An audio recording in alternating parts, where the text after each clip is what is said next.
Trump. Why did Bill Gates' ex-wife ban him from Epstein? We're going to get into it, you guys. Let me get this camera straight. Let me get that down, move that over. How everybody doing this morning, this fine Saturday morning that we got here? Everyone that we wake up to is definitely a fine one. Hope everybody's having a fantastic day. It's your boy Bugatti NYC. Do me a favor. Let me know how my audio is. Sometimes when I wear these bow ties, it's hard to place my mic. So I need you guys to let me know how you're hearing me. How is my audio? Please let me know. I'd appreciate that. Had to hide the mic behind the bow tie. And if it's not good, I'm just going to have to put it right back there. And that's just where it's going to have to go. So let me know, you guys. How is the audio right now? Are we okay? How we doing, you guys? How we doing, Sky? How you guys doing over there, Jeff Spilker? Okay. You can't handle the truth. You can't handle the truth. Hey, how you doing over there, Sky? What's up? I see we got Jeff. Mark Dorfman in the building. Do me a favor, Mark. Email me. I need to holler at you. It's bridgethisllc at gmail.com. That's bridgethisllc at gmail.com.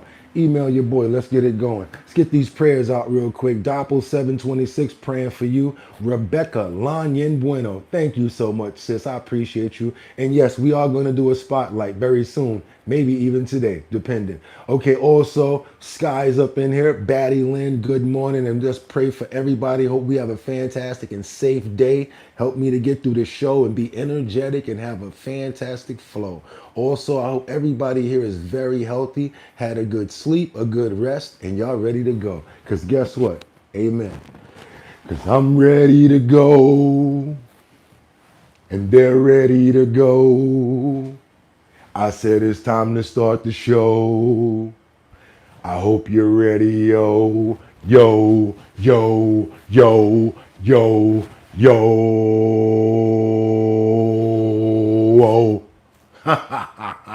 We're going to start it early today. Wind it up. Wind it up. Wind it up. Wind it up.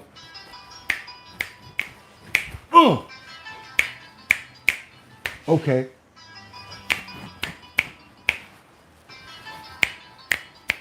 Don't play.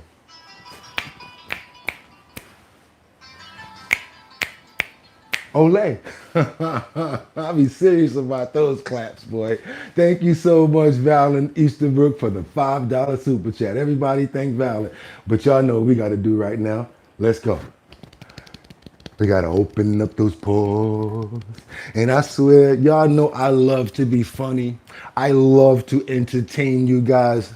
It's all about fun, fun, fun when you come here until we watch a bad clip and then we still pray to get our evenness here. So let's open up those pores. And I need you guys to understand something. Doom, doom, doom, doom, doom, doom, doom, doom, doom, doom, doom, doom. Doom, doom, doom, doom, doom, doom, doom, doom, doom, doom. I see you driving around town with the girl I love, and I'm like, bump you, bump you. I guess the change in my pocket wasn't enough, so I'm like, forget you. I said if I was richer, I'd still be with you. Now ain't that some shit? Ain't that some shit? Although there's pain in my chest, I still wish you the best. And I'm like, but you. I said, sorry, I don't own a Ferrari. But that don't mean I can't get you there. I guess he's an Xbox and I'm an Atari. Y'all know what I'm talking about, right? I guess I'm the fool that fell in love with you. Ain't that some shit? That's my joint right there, y'all. Although there's change in my aim. That's my song right there. I can't say the cuss word this early, but y'all know why I'm open, right? First of all, it's Saturday. I'm here with y'all, and I'm open because it's if pump that beat. Saturday. That's right, y'all. It's 2025. I'm your host, Bugatti NYC, and this is our bottom line where we be talking about this and that and that and this and this and that and that, where we be talking about this and that and that and this and this and that just got me lit. That's right, y'all. Doom, doom, doom, doom, doom, doom, doom, doom, doom, doom. I'll see you driving around town with the girl I love. Let me tell you something. If you're ever going through it and you just want to get it out, that's the song you play. I see you driving around. You be looking at them like, F you. I guess if I was richer, I'd still be with ya. Now ain't that some shh? Hope you guys are having a fantastic morning. It's your boy Bugatti NYC. Y'all could have went anywhere, but the fact of the matter that you came here to chill with me on the #1 show on YouTube every single day from 6 o'clock until we're done, I appreciate you. And that's our bottom line with the #1 co-host and family members in the building. Let's give some more shout outs right now. Let's go. We got my boy Luigi in the building. Glad you was here for the opening. I think I did rather good. Yeah, boy, look out. Also, we got my sister Liberty and Justice. I know Liberty, it wasn't a 90s song, but we have to turn up sometimes and flip it. Valen, how you doing? God bless. Batty Lynn, how you doing out there in D-Town, Detroit City? Sky, always being loyal. Think we don't know. We know who's really here for us. Who we got up in the building? Only in the, oh, who's that? Only in the hood, 2243. Thank you so much for coming through. Appreciate you. Luigi, what's going on, bro? Okay, who else we got up in here? I want to give out some other shout outs to people like Sam Champion, Kendra Walker. Also, we can't forget people like VIP Auction Group. Also, people that always hold us down. Who's that? What's my homeboy name, the rapper dude? What's his name? Dot Focus. That's right, Dot Focus. Hope you're doing fantastic. And guess what we're going to do? Amen. Because guess what? It's time to get busy. Like I keep on telling y'all could have went anywhere. But the fact of the matter that you came here to chill with me, I appreciate you. We got trending topics. We got current events. We got follow-up stories to everything that we've been watching. We got some animal love. We got a lot of politics. So without any further ado, it's time to get busy. Do, do, do, do, do, do, do, do. Daniel, I hope you're ready. It's time to get busy. I've got 5 on it. No, I ain't going to do it that way. Y'all know how I'm going to do it. I got 5 on it. I'm going to stack 5 videos at a time. All I need you guys to do is stay on point, stay on topic so that we can have a well-rounded show. Also, let me know where you're chiming in from because I love to find information from where you're at. Even if it's not only good, not only bad, but good news. We like to share the good news as well, you guys. What time is it where you're chiming in from too? That's last but not least. I got work to do over here. I'm gonna chime back in with you guys in about 5 videos because I got some work to do. Y'all ready? Let's get into these titles. Let's go. What do we have here this morning? We have Trump. Why did Bill Gates' wife ban him from Epstein? Ooh, yeah. The peels of the onion, the layers of the onion are now coming apart. Excuse me, guys. The layers of the onion are now coming apart. The rich, they're following the money. Everything that's coming out that we can get that's unredacted, these people are going to be affected, and now you're going to start seeing it. What else do we have in the titles here? We have Chicago.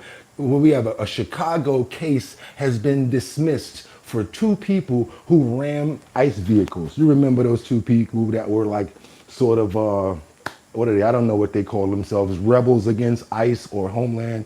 They basically go around trying to stop ICE, prevent them from arresting people. Also, they have the microphones. Well, guess what? They actually got off with the little ramming job that they did. But we're going to keep on moving forward, you guys, because last but not least, we've got an Ontario man who stops pumping fuel, but guess what? The dollar amount kept on going. Imagine you're there pumping fuel, right? And you take out the nozzle, and you go to put it back, but the numbers are still rolling, 30, 40 bucks, 50 bucks. What do?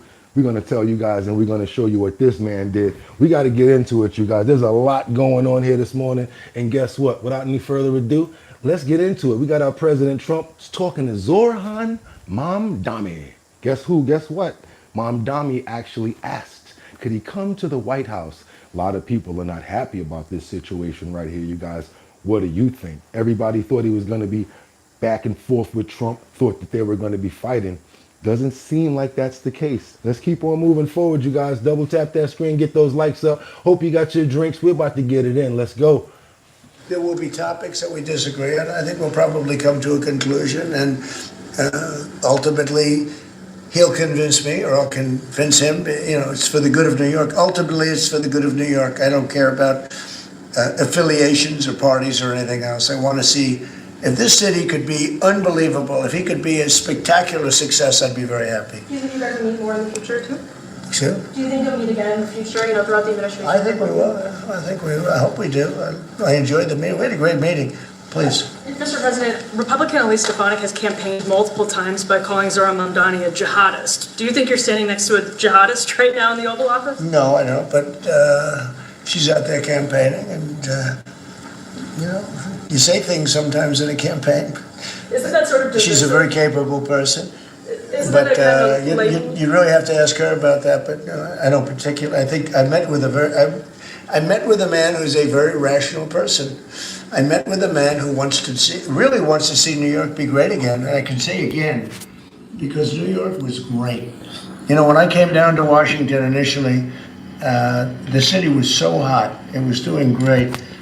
We were having some telltale signs of problems. We had a mayor that was not doing a great job, but still, it was moving along, and it went bad. It really went, you know, pretty bad. And I think it's been at lower points, but it went pretty bad. I think he can bring it back. Now the question is, will he bring it back all the way? Will he bring it back greater than ever before, which is, I guarantee, that's his wish. I think he wants to make it greater than ever before. And if he can, we'll be out there cheering. I'll be cheering for him. Okay, This looks nothing like the conversations that they were having going back and forth as far as like in the news. Remember those reports? Nothing like that. That means a lot of people on his side, because you know he's the leader of his party, believe it or not, right now. Yeah, he's the leader of his party right now. So for them to be getting along, see that blue tie, red tie, means something right now. Not to me and you guys, but it means something right now. So for them to be getting along, a lot of people are not happy about this. He's just gonna say thank you once you guys to see there's nothing else. thank you very much, everybody. Yeah, I don't want y'all to be like, why'd you cut it off? I know how y'all get. Y'all be like, it was more. There was no more. I gotta keep on moving with the show too, because now we got Washington where Trump says, I think that these Democrats need to be arrested. Who's he talking about? Let's get into it, you guys. We got to keep on moving forward. There's a lot of work to get out. President Trump facing outrage from Democrats tonight after demanding the arrest of a half-dozen Democratic lawmakers, suggesting they be executed for posting this video. We want to speak directly to members of the military. Where 6 Democrats, all with national security backgrounds, urge members of the military to disobey any illegal orders from President Trump. No one has to carry out orders that violate the law or our Constitution. Referring to the video, President Trump writing, seditious behavior from traitors, lock them up, and seditious behavior punishable by death. Whoa. Later reposting a comment in which someone wrote, quote, hang them, George Washington would. Democrats condemning the comments, calling for extra security for the members involved. This is perhaps the most reckless, irresponsible thing that he has done all Congress, and it's going to get a lot of us killed. We have kids. The president want to execute members of Congress? No.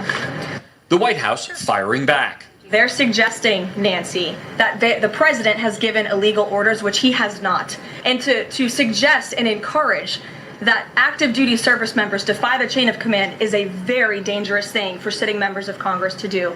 And they should be held accountable. And that's what the president wants to see. And tonight, Michigan Democrat Alyssa Slotkin, who appears in the video, says she has received close to 1,000 threats and now has 24/7 security. Tom? All right, Garrett, thank you. Let's come on now. We got to keep on moving forward because you know we got some breaking news. MJT is out of there. Who's MJT, you guys? Marjorie Taylor Greene. She says that she's announcing her resignation. No, that does not mean that she's going to wait and she's going to run again. No, she's not going to go into another office. She's getting out of office altogether. She says she's resigning. What do you guys think about that? Let's keep on moving forward. Let's go. As we mentioned right before this break, we just got a bit of breaking news tonight. Republican Congresswoman Marjorie Taylor Greene, who's been a staunch ally of President Donald Trump, recently has broken with him on health insurance subsidies and the Epstein files. Just announced within the last 10 minutes she is leaving Congress in the new year, not retiring, not going to run for re-election, leaving. She's out January 5th, 2026. It has been a remarkable week to watch what appears to be a weakening of the MAGA coalition and a splintering of its cultish support for Donald Trump. It started with the House passing the bill to release the Epstein files, with every Republican except one voting yes. Senate then passing the bill in unanimous consent. The next day, Donald Trump had to sign the bill that he fought so hard against, and that began the 30-day countdown for the Department of Justice to release the files, and now have just 28 days left. Then today, we end the week with the televised love fest between Trump and the Democratic Socialist mayor-elect of New York. They not liking this right here. Everybody, they said the Democratic love fest. Oh my God. New York City, and Marjorie Taylor Greene saying she's basically leaving and leaving the MAGA movement, which must be at the very least confusing to Trump's MAGA base and downright maddening. Democratic Congressman Ro Khanna sponsored the bill to release the Epstein files. He's also an early endorser of Donald Trump's new favorite mayor, Congressman. Congressman, welcome. I imagine that you have not had an opportunity to read the comments from Marjorie Taylor Greene or see her video. I know you, obviously, she was one of the four Republicans who signed the discharge petition. I want to just read a few parts of this and get your reaction, because you have worked with her. She sort of complains about the results always being the same, no matter who's in power, the political industrial complex, the debt going higher, corporate and global interests remain Washington's sweethearts, small business swallowed by big corporations. She then talks about having too much respect and dignity, to have her sweet district endure a hurtful and hateful primary against me by the president, then in turn to be expected to defend the president against impeachment after he hatefully dumped tens of millions of dollars against me and tried to destroy me, which seems to suggest she anticipates another impeachment vote. It's so absurd and completely unserious, I refuse to be a battered wife hoping it all goes away and gets better. Okay, y'all, it's over. She's out of there. MJT is resigning. As you guys saw, they were duking it out all for a while, ever since this Epstein thing came up. And yeah, that's the results right there. What do you guys think? Let me know in the comments. What do we got over there? What we got? She got paid. Doom, doom. He's saying she got paid. She got paid. You think so? Who she got paid by? Let me know who you think she got paid by. You can't handle the truth. If you got a comment like that, we'd like to know. Morning, Byron King. Couldn't be worse. Scamala Trampointe. Oh my God. Good morning, Brian. Liberty and justice. What's good? What y'all got? She got herself into this. Yeah, you're right, guys. She did. Well, they were going back and forth. It's not, I don't want to put the blame on anybody, but sometimes you can't take but so much, and she couldn't take anymore. When you, what do they say, you guys? When you can't stand the heat, get the hell out the kitchen. We're going to move forward, you guys, because now President Trump basically terminated protection for Somali Minnesotans. He says, send them back to where they came from. Okay, you guys, terminating these, what are they called again? The A1, they got a certain name for these titles. Let's go. Good evening. Breaking tonight, President Donald Trump posting on Truth Social that he will terminate the temporary protected status for Somalis in Minnesota. In his post, he says the reason is, quote, Minnesota, under Governor Walz, is a hub of fraudulent money laundering activity. I am, as the President of the United States, hereby terminating, effective immediately, the temporary protected status, TPS program, for Somalis in Minnesota. Somali gangs are terrorizing the people of that great state, and billions of dollars are missing. Send them back to where they came from. It's over, President DJT, end quote. Now, we have reached out to Governor Tim Walz for a comment, but have not heard back tonight. Somalia's protective status currently runs through March 2026. Now, tonight, Congresswoman Ilhan Omar responding to Trump's post on Twitter, saying, I am a citizen, and so are a majority of Somalis in America. Good luck celebrating a policy change that really doesn't have much impact on the Somalis you love to hate. We are here to stay. Also breaking tonight, U.S. Congress. Yep, we're going to keep on going. Thank you so much, because I got so much that I have to deliver over here, and I ain't got no dog in the fight, you guys. But yeah, we got to get on over here. I want you guys to I always like to do a little bit more on certain topics. So what I did was I found a clip where a body language expert reveals what Trump and the New York mayor's body language says. I was kind of surprised. Come on, y'all, let's check this out real quick. I want to know what their body language is saying. I'm watching the body language and their facial expressions. I mean, literally every muscle on their face, and there's 52 of them, and I know how to decode every single one. There wasn't anything there that was alarming. A furrowed eyebrow or a tense lowered eyelid, or maybe even jaw biting. Something, right? But there wasn't any. Yeah, so my name is Susan Constantine. I'm the president of the Human Behavior Lab, and I am a body language expert specializing in disruption detection and threat analysis. Yeah, I was pleasantly surprised because I thought that they would come out with all guns slinging, right? That there would be this tension, animosity building up, but I didn't see that at all. It actually surprised me because as a body language expert, I was looking for any sort of tenseness and some friction between the two of them or disdain. Not any of it at all. So what really impressed me was the way they felt when they were around each other. There was a sense of camaraderie. They were very much at ease with one another. Their tone, their countenance when they was very respectful of one. Check this out. I'm going to explain something to you.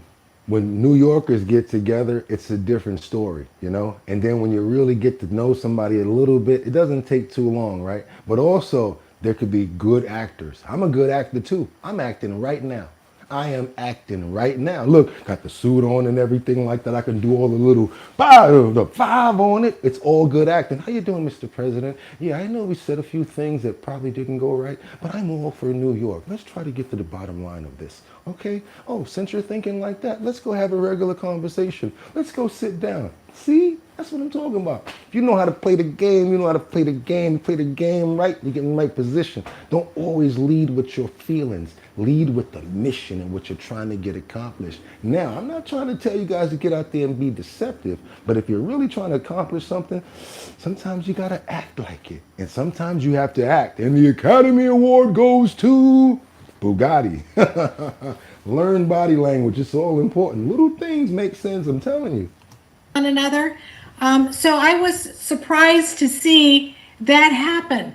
But then again, why should we be surprised, right? Because we have a president that says, all I want is peace. I want New York City to be a safe place to be. And they found common ground and respect for one another because they both wanted the same thing. So what I was pleasantly surprised. If you love New York, man, you're going to want the same thing. If you're from the same place, think about it now. You in a whole nother state. Think about this. Put yourself in Trump's position. There's not so many, well, it probably is. But when you got somebody that comes from New York and you're a native New Yorker, first of all, you have that. Well, that's one connection you already have.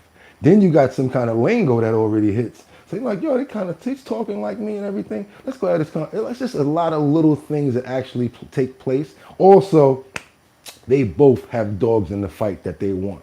Trump wants things out of New York, like as far as like Tom Homan being able to get access to places like Rikers Island and stuff like that. We ain't stupid. Shutting down that stupid Nancy Jokel Hokel robbery that they got going on between 59th Street and 60th Street. Probably not being able to do that with her, but as much as he can have influence as possible. And on the other side of it, Zorhan Mamdani, he wants monetary from the federal government and doesn't want too many shakeups. From now, you and I have to pay attention and see what's going on and just follow the motions because they've already said the words. You and I, we live off of the actions. Let's do that, you guys. Let's keep on leading off of actions because why?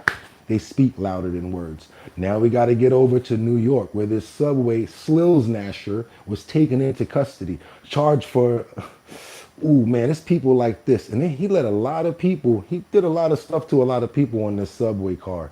They allegedly said that they found this guy. And when you see how small he is, it's going to make you wonder, how was he able to do so much damage to people? And just running through the New York City transit station doing nonsense. Here we got this shelter outburst that leads to charges. So what happened was, this is the guy that actually was slilsnashing people, cutting people, right? And then he went to a shelter. He had an outburst there, which shined the light on him and said, ain't you the same guy that did that slashing on the train? Yeah, that's how they caught him. And now they got him, you guys. This is something that just happened. I think this was 2 days ago. We just started this story. Now we've got the other side of it, and we've been able to find the name of the perpetrator as well as who he is. Queens Subway Slilsnasher Taekwon Manasa, Perp Walk. Taekwon, anything to say? Did you make your mom proud? Anything to say? Yeah, look at me. You can smile.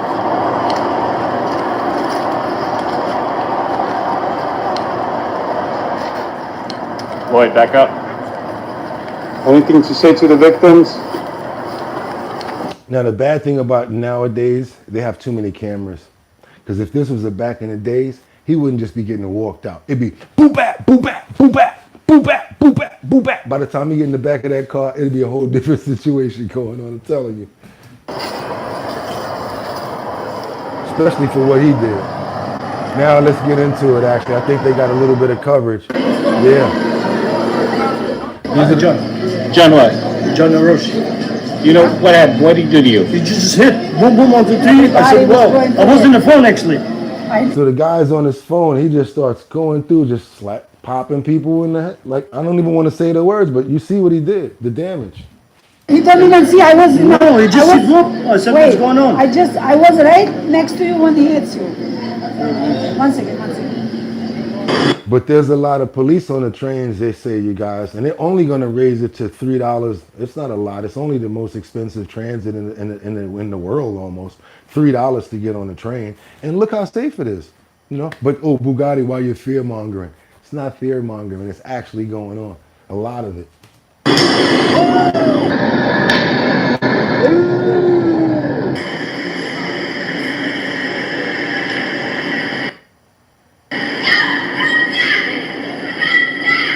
Very dangerous place to be fighting at on the tracks, because anybody could fall on the tracks, and if that third rail got you, it's crazy. Or if the train come, you in trouble.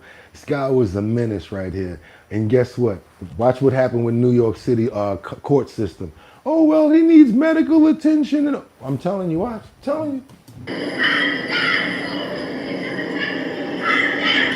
You know, damn medical attention. You need your ass whooped several times by several people until they're tired.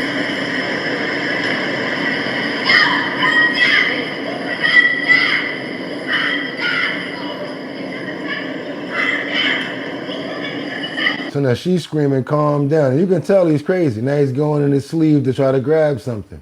Y'all do me a favor, double tap that screen and get those likes up. I want you to see, oh, Bugatti. Yes, it's the real deal. It's what's really going on in this city that they want you to pay $3 to get on a train for. Why not? Don't you want to come on a train and be dealing with this? What's wrong with y'all? Ain't this is exactly what we're looking for.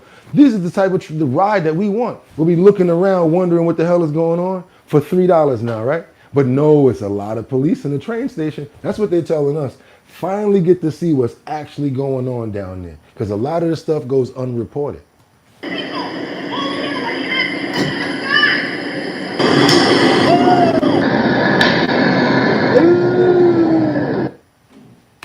I'm talking about, I would have came through with the fear of Thor on him, boy, like, word, boom! And then, I'm sorry, oh, that I ain't gonna do it, because that's when I start to go extra. But just one punch.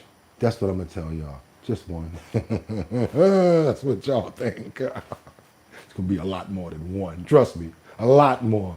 Kung Fu Theater, we fight. And look at Brian King B. Falcon. What? You see that? Yo, King. Yo, I'm telling you.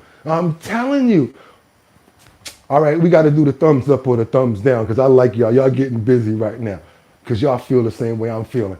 If y'all would have fought back, all the men in here right now, if he would have stepped to y'all and tried to slap you like that, thumbs up or a fist. I know what y'all thinking right now. Whatever the color is, I don't care. Thumbs up or a fist. If y'all would have put it on him, boy. I don't care what y'all say. Now, if y'all want to be so really nice and be all soft and just try to get him some help and all of that, put a thumbs down, because I know how y'all be. Stop, Bugatti. You shouldn't say that. I know y'all. The other people, we're going to put the thumbs down. You don't want to fight. Y'all want to get them some medical attention. Probably send some social workers through there with some books talking about, we need to study this. Are you okay? I get it. Thumbs down for y'all. Y'all don't want him to fight. Y'all don't want him hurt. But everybody that think he need his ass whooped, y'all already know. Look at them thumbs up. I see people like this right now. I see absolutely no thumbs down right now. I see no thumbs down right now. Y'all not playing. See, because we ain't playing in no New York. You slap me in my face. What? Nigga, turn the camera off. Because he about to, ooh, I'm going to get real serious. Somebody slap you in the face. That is the last plateau right there. That is it. There is no worse. The next thing worse than that is tuh, and he got to die. Ooh, tuh in the face. Woo, that's worse than the slap. I'd rather you slap me in the face than spills it in my face. I got to keep on moving forward. I'm sorry, you guys. Look at all them fists right there. Y'all not playing. I'd rather you slap me than spit in my face. But if you slap me in my face, I'm talking about both of them. Superman, don't you know I'm talking about, y'all? Superman on him. I'm not playing. I got to keep on moving forward because I can't stop. I can't stop. We got to get on over to the Bronx with, if found guilty of chills now fentanyl related Dillsnef. We got to get on over to these people that have been found guilty of this baby that lost his life in the daycare. You guys heard about this story a long time ago. We always try to make sure we follow up. We always try to get the completeness of what's going on with these stories. So yeah, I know you guys heard about this story of finding a bunch of fentanyl inside of a daycare where a little child lost his life. Terrible, tragic event right here. These two now have been sentenced. Let's go. Also breaking tonight, a verdict in the case against a former Bronx daycare operator, Gabe Mendez and also Felice Herrera Garcia, both found guilty of second-degree murder charges in the fentanyl-related death of one-year-old Nicholas Dominici. Back in 2023, 4 children at the daycare were rushed to the hospital for fentanyl poisoning, including Dominici, who died. Nicholas was a happy child home, looking for a place to stay safe, to learn, to play. Those people was evil. Those people was, careless about human life. His parents still clearly grieving. Do you guys see this? They found this in the floor of the daycare. All types of D-rugs, fentanyl, all types of stuff in the floor. Authorities uncovered a large-scale fentanyl packaging and also distribution operation inside this daycare. The suspects were already convicted earlier this year on federal drug trafficking charges. Also, I'll tell you something about New York, man. They bad with D-rug charges. Woo! They definitely gonna get the limo. They definitely, whatever they get in the limo in the back. Believe that. I don't care if it's, 25 with the limo, 35 with the limo, 65 with the limo. They getting a stretch. Believe that, and they deserve it. Because we want to pray for that young child that lost his life to that tragic event right there, as well as the father that was going through it. You saw that in the pain that the family is still going through. Want to try to pray that they get strength throughout this situation right here. We ask that today. Amen. We're going to keep on moving forward, you guys. I told you, we're going to play some real stuff today. We're not playing around here. We got a lot to go. We're not playing at all. We got to keep on. What are we doing right now? We got to get on over to Vero Beach, Indian River, where the deputy powed one day serving an eviction notice in Vero Beach. This is another sad one, you guys, because this one, you can tell by the way the officers are taking this situation right here in Florida, you guys. Florida, step to the front of the stage, please. The suspect now in critical condition. Tonight, investigators are still actively working to find out what led to the shooting. Local Lieutenant Samir Nefsi is joining us live from the hospital in Fort Pierce, where the other deputy is recovering tonight. Samir. And Louis, that is correct. We know the injured were brought here to Lawnwood Hospital here in Fort Pierce, where they are recovering following that shooting earlier today. Now, the sheriff of Indian River Creek saying that this was an ordinary task that deputies would carry out that took an unexpected and deadly turn. So basically, they went to do an eviction notice, and the male that was, they were going to get the stuff out of there, he came out, powing at the locksmith as well as the officer that was standing there serving the eviction. Members of the Indian River County law enforcement community saluting the body of a fallen deputy. Our team will feel this forever. Terry was an amazing deputy. 25-year veteran deputy Terry Sweeting Mushkow shot and killed in the line of duty. What an awful day. 6 days before Thanksgiving. Indian River County Sheriff Eric Flowers says 3 of his deputies were serving an eviction notice at a home in the Bermuda Club Somerset Bay community to Michael Halberstam. The 37-year-old's mother said to have requested it through the court system when deputies arrived Friday with a locksmith. Gunfire rang out. While they were in the entryway, having just made entry into the home, Mr. Halberstam retrieved a weapon and he began indiscriminately firing at our deputies on scene.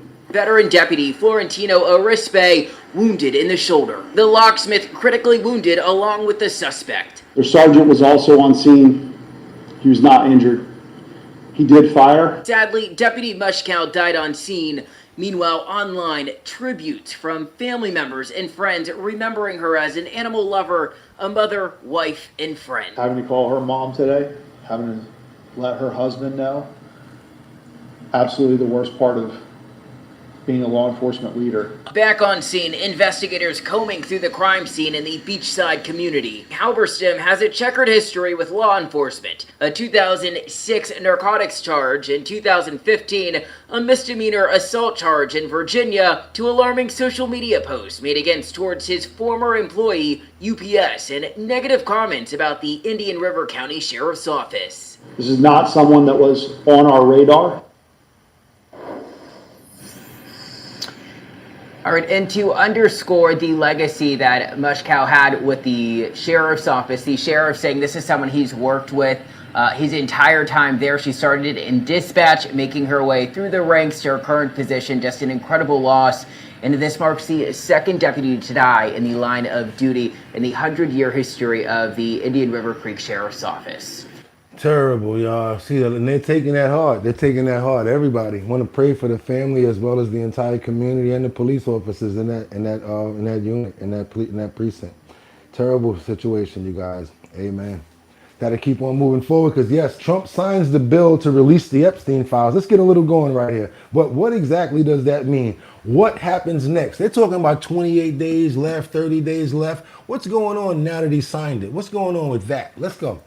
Overnight, President Trump saying he's now signed the bill to release the Justice Department files on sex offender Jeffrey Epstein after near unanimous pressure from Capitol Hill. In a post last night, Trump claimed to be the driving force behind the bill's passage after his about-face last weekend when he urged Republicans to pass it. But at the same time, the president is still referring to the scandal as a hoax, trying to shift the focus to Democrats, saying, quote, perhaps the truth about these Democrats and their associations with Jeffrey Epstein will soon be revealed. It seems like the news that's coming out doesn't even matter. It's like, whatever, that's nothing, that's nothing. You know, especially when you get down to the lady getting text messages in a sitting hearing, like, and that was just, you know, no censure for that.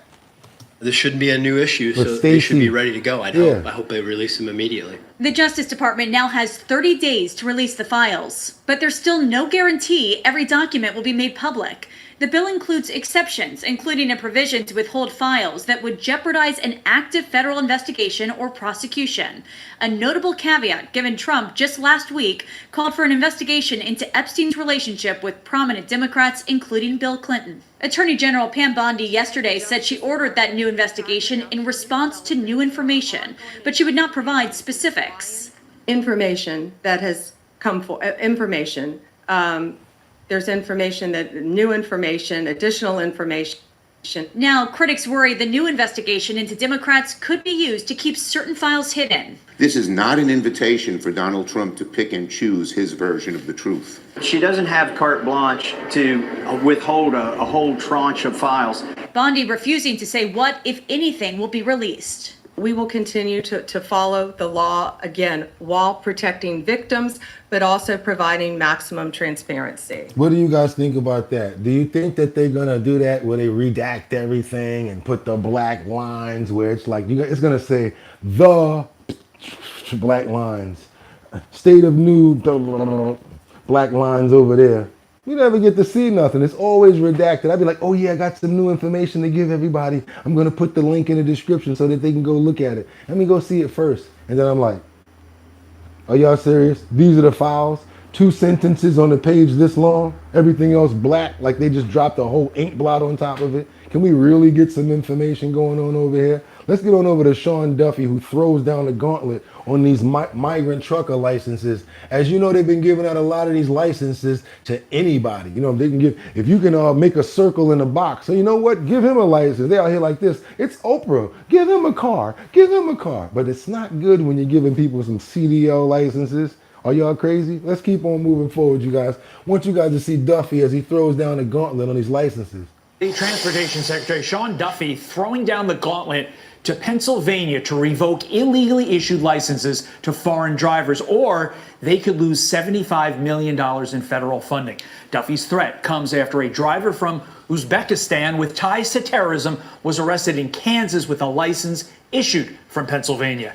And look who we have here in studio. Florida Senator Ashley Moody joins me now. It's an honor to have you in studio, finally meeting you in person after years of having you on our program. Finally. Pennsylvania Governor Josh Shapiro, though, he's blaming DHS, saying, look, the database that the feds run wasn't updated. Clearly the system is broken, Senator. How do we fix it? Yeah, and you know, right in Florida, my home state, we had a fatality from one of these people here illegally, couldn't even understand basic English to read road signs. And you're seeing this all over the nation, where we're finding in these blue states, they don't have don't want to have a very rigorous way of vetting these people to make sure they're here lawfully and understand basic English to read road signs.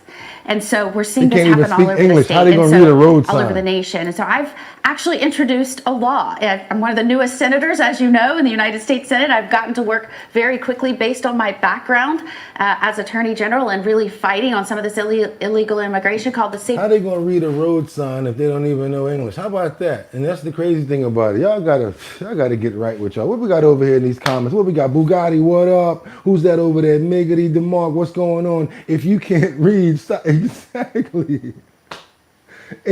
Or you better hope there's a whole bunch of red signs out there and they know their colors.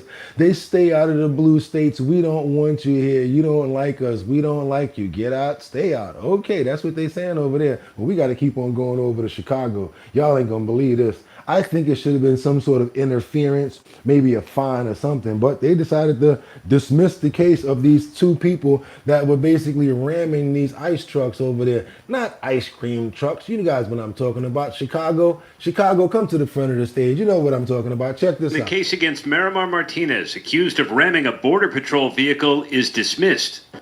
I just want to thank the judges, all the parents that supported me, everybody that supported me. I'm just grateful for everything. Martinez had been accused of ambushing federal agents in October when she was seen in this video in a convoy tailing them as they carried out immigration enforcement operations. The cars collided. Then an agent opened fire, shooting Martinez 5 times. The Department of Homeland Security labeling her a domestic terrorist, and prosecutors charged her with assault. These agents were lying about what happened. Ms. Martinez never rammed anybody. These agents hit Ms. Martinez. These agents jumped out and shot Ms. Martinez, a U.S. citizen whose only crime was warning her fellow community members that ICE was in the neighborhood. The agent who opened fire, Charles Exum, appeared to brag about the shooting in text messages showed in court. I fired 5 rounds and she had 7 holes. Put that in your book, boys.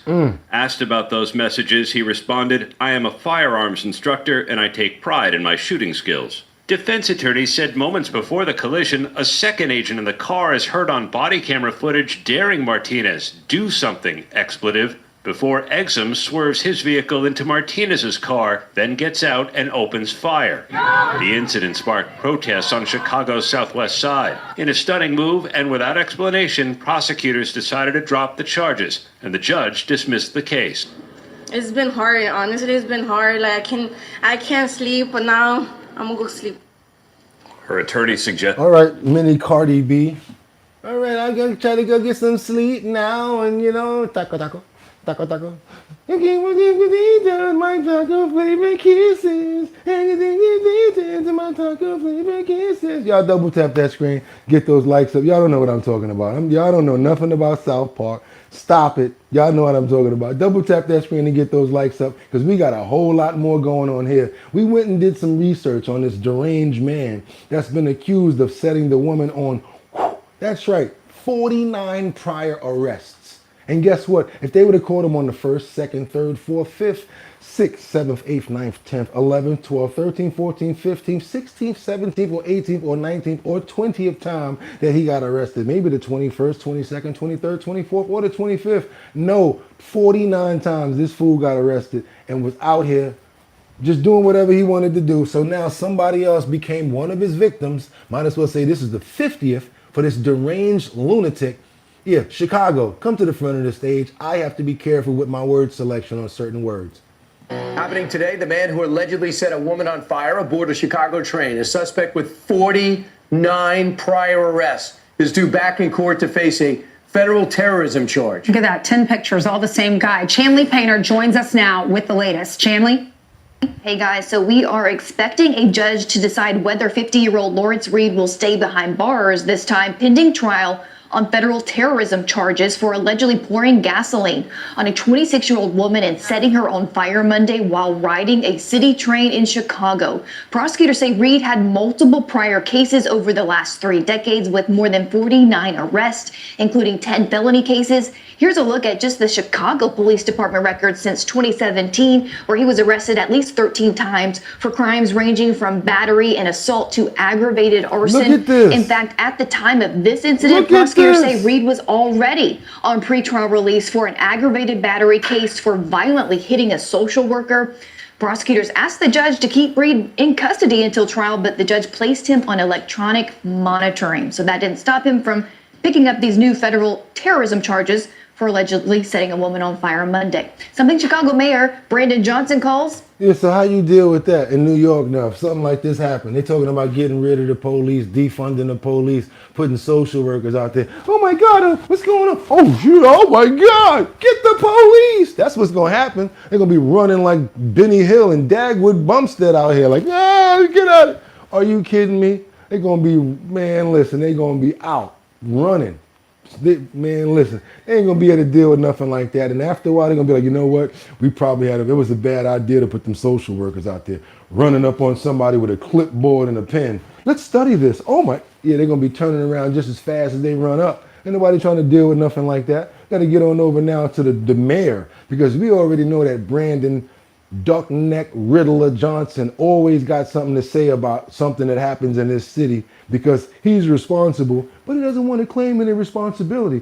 Could that be the reason why he has a 16% approval rating, you guys? Let me ask you. You think that could be the reason why he only has 16% as his approval rating? Let's keep on moving forward here, you guys. Do me a favor and double tap that screen and get these likes up so that we can really get this news out there. So the suspect accused of setting a woman on fire aboard a Chicago train is due back in court today. He faces a federal terrorism charge.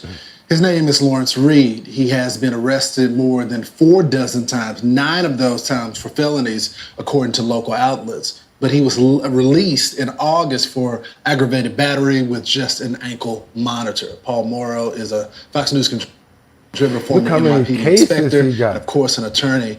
How does someone like this, that has this rap sheet, okay, I understand people that want to be reformers. I used to be one. Yeah. But when you got a rap sheet like a CVS receipt, it's time to keep them behind bars, right? Yeah, I mean, it really is, especially when you they always go to. And that's not what cooler heads are proposing. There is a segment that needs help, and it would help us so that women are not set on fire on our subways. Meanwhile, the mayor of Chicago is saying that it was isolated. Let's watch. This is an isolated incident. I mean, I don't see this as some sort of trend. And again, the level of accountability that has to happen in this moment, I trust that the federal level will do its part. Now, where's that guy that walked through the train and slapped that white man in the face when you need him? Where's he at? Where's that guy now? Because now I need him to just come through. Yeah, because you need to be slapped in the face. You always try to find a way to try to defend something because you suck. You really do. You suck. I don't even got to be a part of your city, but I know you suck. I don't even need to hear nothing about it. I wanted them to see that and want to know what exactly he said. This is an isolated situation. Duck neck. Oh my God, man. He's the type of kid that used to get beat up in school. Trust me. Just like the DA in New York. Certain people that get these positions, they try to live vicariously through their job. Like they try to live like, oh yeah, I'm important now. Ain't nobody liking you, homeboy, with a 16% approval rating. Do me a favor, double tap that screen. Let's get those likes up to make sure ends justify the means. I don't want to get up out here looking like Hunter. I can feel it.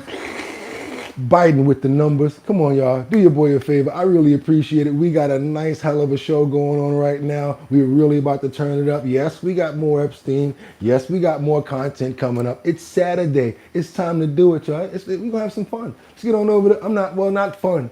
More information and more good content. Carnival Cruise, the brother, he didn't even know that he was sleeping feet away from his, I'm not even going to say it. I'm going to let you guys see what they have to say about this follow-up that we have to the story of the girl that was found unalived on Carnival Cruise. Got to be careful. Never knowing that Anna's body was stuffed under her own bed just feet away from him. She was covered in blankets and life jackets. A cleaning worker made the awful discovery the following morning. Joining me now with much more on all of this is Josh Boswell. He's a senior reporter for the dailymail.com. Josh, I keep wondering, it's such a mystery as to how this young girl died and what the condition of her body was when it was discovered by the cleaning crew. Do we have any information at all on how she died, cause of death, or the manner in which she was discovered? No, that is one part of this that remains a real mystery. And, it's worth pointing out that the FBI has not declared that this is a murder. And they haven't said that she was killed. Her body was found. She was found dead. We don't know what exactly she died of. And the coroner has not released any details about the cause of death yet. Then just, speaking of this surveillance video and the patterns of who walked into that room and when, and who walked out of that room, do we know if Anna died in that room? Carnival Cruise, yes. So that's what we can surmise, because what we've learned, and my colleague Ben Ashford on my team at Daily Mail has done some fantastic reporting on this. He got from sources close to the family and a source who has been briefed on the investigation that there is CCTV footage that it shows Anna going back into that room and never coming out again. And then her body was discovered. So we can deduce from that she died in that room. We've got the biological brother and then the stepbrother coming into the room. But there is also another very disturbing allegation. I want to stress it's just an allegation at this point. But again, from that ex-boyfriend, he was speaking after the memorial service that was held this evening in Titusville, Florida, her hometown. And he was saying that he had spoken to the younger brother, the biological brother, after all this had happened. And what that 14-year-old had told him was that he had heard shouting, screaming, what sounded like furniture being thrown around. He tried to get back into the room and the stepbrother blocked his way and told him to leave. So that's an extra development here that kind of adds a nuance to this, that there was perhaps some conflict going on there. But yeah, because if there were perhaps something going on, that would make sense to why she's being hidden under all of that, bedding and all of that, life jackets and all of that crap, because he's trying to hide what he allegedly possibly did. We're going to follow it up. We're going to get to it. We're going to keep on pulling the layers of the onion back, but I'm going to need you guys' support out there. Trying to get our subscribers up to 60,000. I'm sorry, members. We're right there. We're at 59,000. It would be phenomenal if we end today's show at 60,000. I would really appreciate that, you guys, because we work, we really put it in, and I hope you guys appreciate us. That's why we never ask for the dough, because we know it's hard out here for a pimp. So we never try to hit your pockets when it comes down to the dough. But what we really appreciate is that when you go ahead and hit those like buttons, it lets more people get over here and know about our show. They get more well informed. You don't believe me? Hit the like button and you're going to see people say, what's going on over here? That's because you've activated that like button. YouTube has sent up a notification, and the next result is, what's going on over here? Because that full circle has been met. A lot of people don't explain that. I like to explain it. That's why I say, just hit the likes and try to get those numbers up. I really would appreciate it, you guys. Let's get on over, as Amazon is issuing checks to eligible Prime members. You ever try to cancel your Amazon account and you couldn't? Or you probably were charged for something and you didn't get your money back? Check this out, you guys. What's going on with Amazon right now? I want them to explain it themselves, because guess what? Some people are about to get some money back from Amazon. Let's go. We're going to turn now to Amazon, cutting checks to eligible Prime members as part of a $2.5 billion settlement over allegations it misled customers. Elizabeth Schulze is back with who's eligible and when that refund could arrive. Good morning again, Elizabeth. Good morning again, Rebecca. So the Federal Trade Commission tells us that automatic refunds are now going out to millions of Amazon Prime customers. This is part of that massive $2.5 billion settlement reached in September, where the FTC accused Amazon of tricking customers into signing up for Prime and then making it too hard to cancel the subscription. At the time, Amazon did not admit wrongdoing, saying in a statement that Amazon and our executives have always followed the law, and this settlement allows us to move forward and focus on innovating for customers. So now Amazon. So what happens is now, that's not the only app or source that does that. I just found out I signed up to this one app and I can't unsubscribe. Can we do something about that along the same lines? That's a company right there that's being sneaky and tricky in their practices of doing business. How can't I unsubscribe or no longer do business with you? What if I don't want to do business with you anymore? Now you're making it impossible for me to go ahead and take away my card information and everything? Yeah, I see why they're giving out checks now. Let's go. Amazon is starting to pay out customers up to $51 per person. If you're entitled to an automatic refund, you should get an email from Amazon asking you to claim the money through PayPal or Venmo. You can also choose to get a check in the mail. And this applies to people who enrolled in Prime between June 2019 and June 2025. And here's the key, didn't use the benefit more than 3 times in a year. Now, if you don't get an automatic payment, you might still qualify for a refund. So you can go to the website, you see it there on your screen, subscriptionmembershipsettlement.com. Claim a refund there starting December 24th. It is always worth checking to make sure that you're not leaving any money on the table. Sam? Absolutely. I mean, $51 ain't a lot of dough, but if you consider how much money they've stacked, how many $51 they stacked. What's up, Jeffrey Spilker? Thank you so much for becoming a member again. Thank you so much. You're gloved up. What you guys got to say about this in the comments? Uber couldn't cancel mine. See? Walmart is difficult too. So you know what I'm talking about. That app, that applies to me. Look at that in California on apps for this reason. Look at that. Okay, Walmart versus Amazon. Photo I've never took. But I remember when you could never get Amazon on the phone to try to talk to them. That's what you're talking about. That's what you're talking about. I know what you mean. I couldn't either to get my Prime shut off. I don't buy from Amazon enough to benefit from Prime. The other problem is deleting your social media sites to reclaim them if you get logged out. Yeah, that's another one that's hard. Thank you, Jeffrey Spilker. Thank you so much. Let's keep on moving forward. I told you guys, trying to get you guys this information out. Not always just bad news, good news and information to put fat on our brains. If y'all appreciate the show, go ahead and become a member. Subscribe to the channel. Hit that notification bell down so that you know when we're on. And guess what? I really appreciate it. We got to keep on going over to the border now. Doom, doom, doom, doom, doom, doom, doom.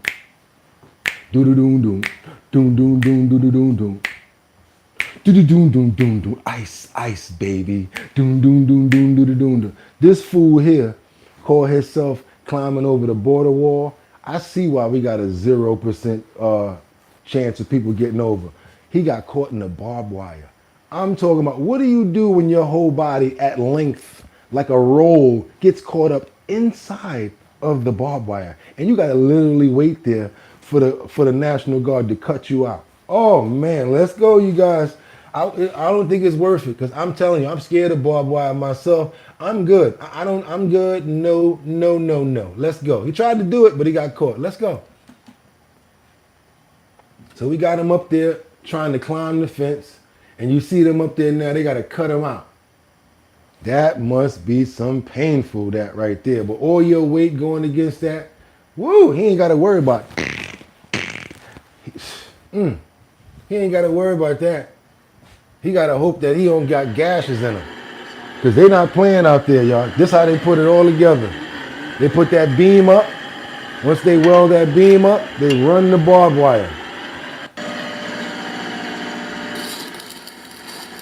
Our boys are not playing. I'm gonna let you guys see some of the handyman and the skills that they got out there. The skillsmanship. We got welders. We got carpenters. Yeah. They're not playing, y'all. Secure the border at all costs. Hey, don't go past that. You're good right there. All right, snip it up. They had to cut them out with wire cutters. Yes, that's what I said.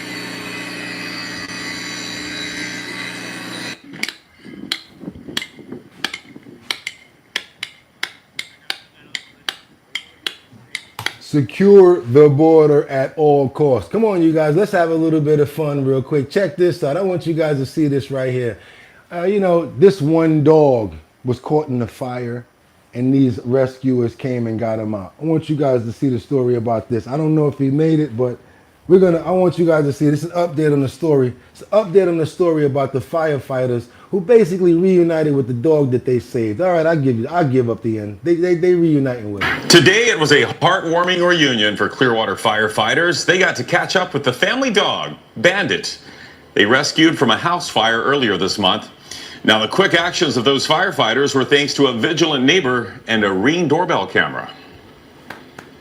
I got goosebumps. They saved not only him, they saved me too, and they saved my dog. I mean, he's truly my best friend. For Brian Rogers, this day probably would have never happened. I felt hopeless. I've never felt so hopeless in my life. On November 2nd, he was away from his home on Barbara Avenue in Clearwater when a fire broke out. His dog, Bandit, was inside. Neighbor ring my doorbell camera. He's like, your house is on fire. I'm like, get my dog, get my dog. And he tried. That neighbor called 911 and firefighters quickly responded and made entry into the home and found Bandit. Grabbed him. He was unresponsive. We pulled him out and made our way out to the front yard. As soon as we got out there, we laid him down in the grass. One of the guys brought over an O2 mask for pets.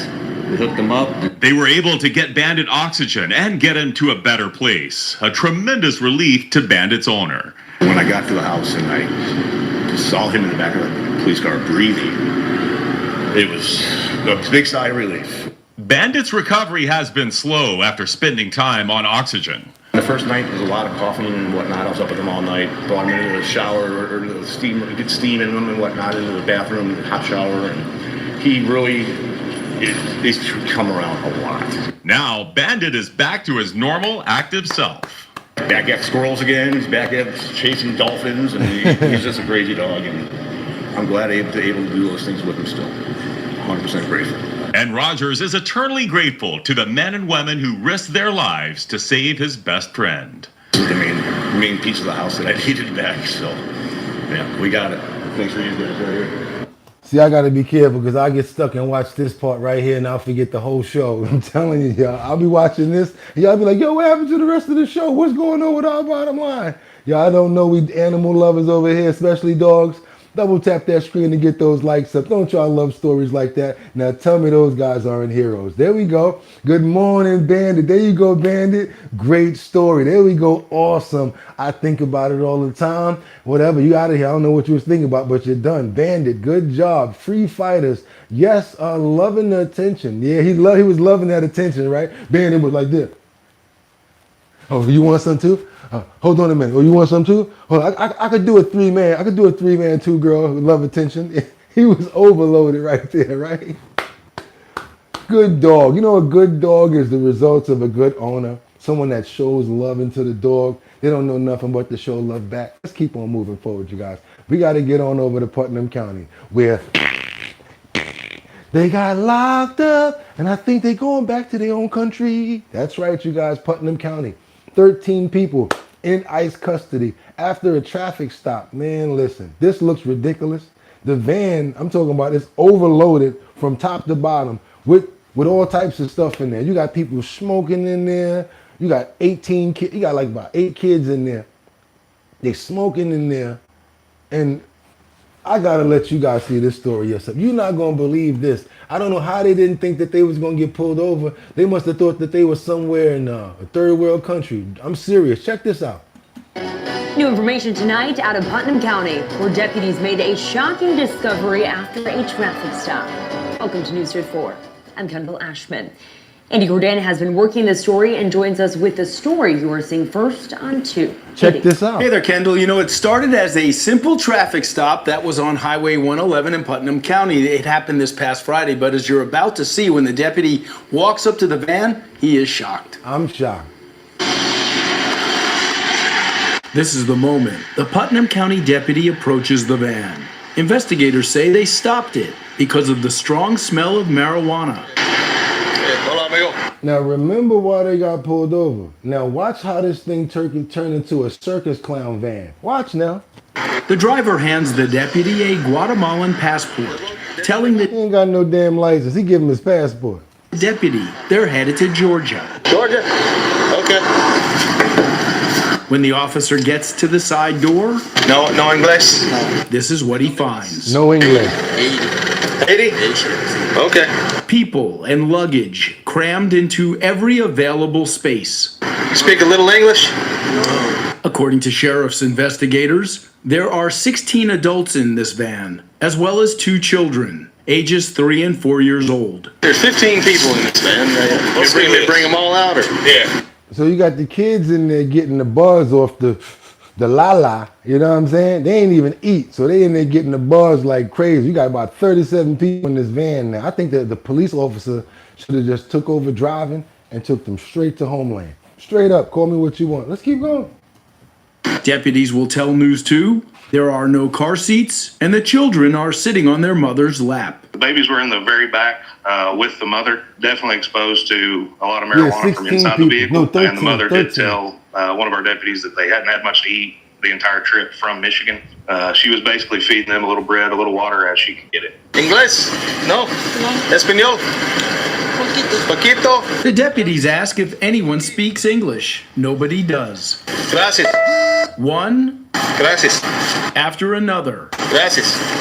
People exit the van, handing the deputies passports and ID cards from Guatemala, Mexico, and Haiti. Do you know how they came to this country? We do not know that at this time. Obviously, we'll work with ICE and try to drill down on some of that. Once deputies get into the van, they'll find 4 pounds of marijuana and $8,000 in cash. According to investigators, the van was transporting these people from Michigan to Georgia. That's where they say they were going to work as part of some kind of farming operation. Yeah, we see the kind of farming operation they was doing.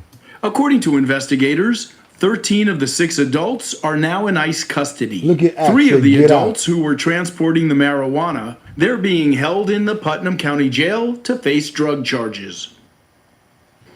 And got him. There you go, y'all. We gonna follow up with that story. That was crazy. Come on now, y'all know y'all wasn't gonna see that nowhere else but there. You wasn't gonna find it until you got it to my algorithm. Come on now, double tap that screen. Let's get those likes up. If you appreciate the content, let's go ahead and hit those likes. Hit that notification bell down there so that you know we're on, and subscribe or become a member. Trying to get to 60,000, you guys. We're almost there. We're right there. Let's get on over to I'm just a bill. I'm just a bill. And I'm sitting here on Capitol Hill. Well, I was. Remember that, y'all? Remember when you was a little kid and that used to come on Saturday morning? Keep on moving forward, you guys. We're going over to Capitol Hill with this Epstein survivor. It's a pretty serious story right here.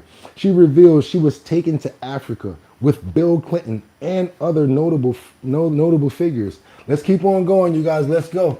She's claiming names and she's saying it right out. She's not holding back right here. Let's go.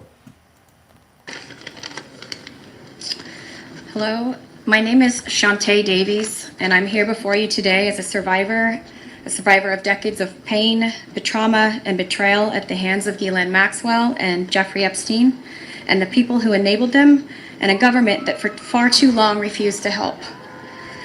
In 2002, I was living in California, a young woman with high aspirations of becoming an actress. I was already beginning to make a name for myself in the industry. A person I trusted, someone I thought was a friend, invited me to meet a powerful woman who could help advance my career. That woman happened to be Ghislaine Maxwell. I was asked to give her a massage, though I had almost no experience, and when I did, she praised me and promised introductions to someone enormously powerful, someone who could change the course of my life. Because she didn't care about the massage. She was setting you up for the ex-you fiend, which is Jeffrey Epstein. And that man was Jeffrey Epstein. At first, I was an excited young woman on top of the world, Epstein flew me to his private island. He listened to my dreams, promised to help, but his promises came with a catch. The abuse began. He told me to keep it secret. He manipulated me with quid pro quo I did not consent to, but I felt I had no one to turn to. He was too powerful. I was just one of the many young women trapped in his orbit. I was even taken on a trip to Africa with former President Bill Clinton and other notable figures. Ooh. In those moments, I realized how powerless I was. If I spoke out, who would believe me? Who would protect me? Epstein himself was the most powerful leader of our country. Epstein surrounded himself, with the most powerful leaders of our country and the world. He abused not only me, but countless others, and everyone seemed to look away. The truth is, Epstein had a free pass. He bragged about his powerful friends, including our current president, Donald Trump. It was his biggest brag, actually. And while what I endured will haunt me forever, I live every day with PTSD. I live as a mother trying to raise my child while distrusting a world that has betrayed me. This kind of trauma never leaves you. It breaks families apart. It shapes the way we see everyone around us. But one thing is certain, unless we learn from this history, monsters like Epstein will rise again. There are files, government files, that hold the truth about Epstein, who he knew, who owed him, who protected him, and why he was allowed to operate for so long without consequence.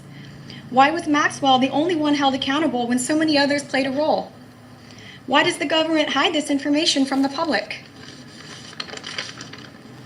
This secrecy is not protection, it's complicity. And as long as the truth is buried, justice will remain out of reach. That is why this bill matters. Passing it will, bless you, ensure that the suffering of survivors is not in vain. Passing it will bring accountability, transparency, and prevention. All right, so she only said a couple. I think she said Bill Clinton, and I think she said possibly like one more name. There's going to be more names coming out. Probably not from this person, but there's going to be more. Let's get on over to what Bill Gates' ex-wife was saying. She banned him. That's our title this morning. We getting right into it, you guys. Bill Gates' ex-wife banned him from having friendship with Jeffrey Epstein.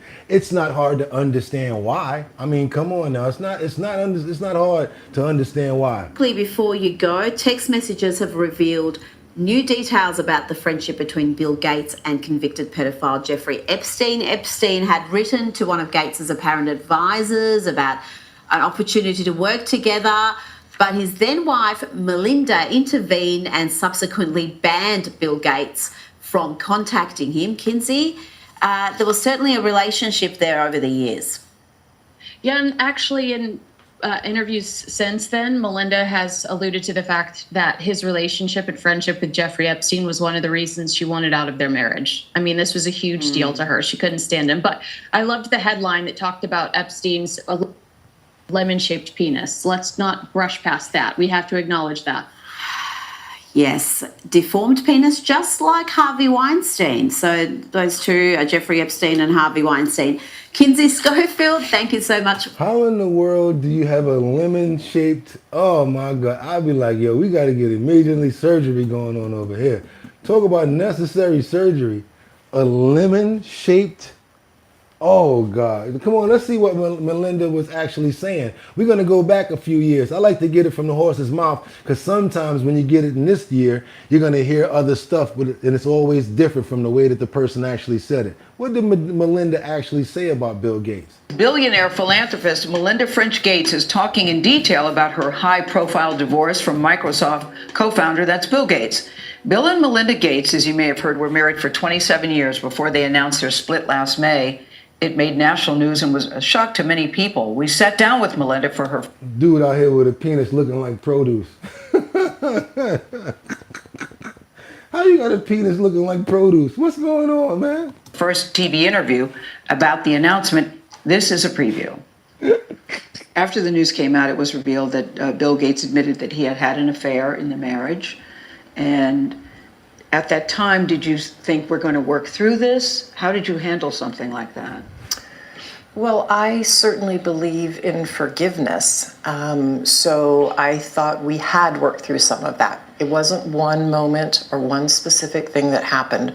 There just came a point in time where there was enough there that I realized it just wasn't healthy and I couldn't trust what we had. Did you have moments where you were just so angry? Did you have moments that you were just in such pain? Because people look at you, Melinda French Gates, and say, she has it all. Well, I think it's really important to say, look, I had a lot of tears for many days. I mean, days where I'm literally laying on the floor and the carpet, you know, this close to me, thinking, how can this be? How can I get up? Now, see what I'm saying? No matter how much money you have, it don't mean that you don't have a heart. You can still be affected by what happens in the human world. Do me a favor, you guys, exclusive. Come on, we went back to get this from the horse's mouth. Double tap that screen to get those likes. So we got like 1,000 people in here. Can y'all go ahead and subscribe, become a member? Do your boy a favor. I really appreciate it. We do this every single morning. Let's go. How am I going to move forward? And days I certainly was angry. That's part of the grieving process. You're grieving a loss of something you thought you had and thought you had for your lifetime. Yeah. I mean, this is painful stuff. And at the end of the day, though, I started on this journey of healing, and I feel like I'm starting to get to the other side. And I do feel like I'm turning a page in the chapter now. I mean, it's 2022, and I'm actually really excited about what's to come in life ahead for me. That's what I wanted to play for you guys, because a lot of times 2025 they'll be like, well, Melinda's saying this, blah blah blah. Ain't nothing like what she really said. So now you heard it from the horse's mouth. Let's get on over to this fired Bryan, Texas federal prison nurse who says Ghislaine Maxwell is receiving special treatment. Check this out, you guys, and a lot of people are not happy about it, especially knowing what her crimes are. Check this out. Again tonight with new details about the so-called whistleblower who worked at the federal prison camp in Bryan. The nurse shared communications with lawmakers from the prison's most notorious inmate, convicted child sex trafficker Ghislaine Maxwell. She's behind bars for her role in the sexual abuse operation operated by Jeffrey Epstein. Noella Turnage was a nurse at the Bryan Federal Prison Camp and was fired for leaking copies of Maxwell's emails with an attorney that were printed and saved. She says she had access to those emails after she was reassigned to the phone room for speaking up about how staff and inmates are being treated. That allowed her to monitor phone calls and emails. Turnage says she was troubled by the special privileges Maxwell was getting from the warden and other higher-ups. For example, she says the warden personally handed all mail addressed to Maxwell to her. Turnage also told Rusty Surrett with our sister station in Bryan that there were private catered style visitation arrangements. She claims the decision to print, save, and share the emails came down to a gut feeling. When one inmate tries to tell the truth and gets strapped to a concrete slab over it, and another one with influence comes in and gets every privilege known to man, somebody has to say something. And that's the way I feel, because for years, Rusty, staff has been mistreated there. Inmates have been horribly abused, horribly. And you'll start to see some of that come out shortly too. Who's that's saying free Maxwell? Are you trolling right now? Are you really saying free this lady? That's how you really feel about it? Somebody in the comments with capital letters, free Ghislaine Maxwell. You serious about that? Okay. If that's what you want, I don't think that you need to be over here, because we don't get down with people like that. I'm sorry. And I never come out of pocket like that, out of character.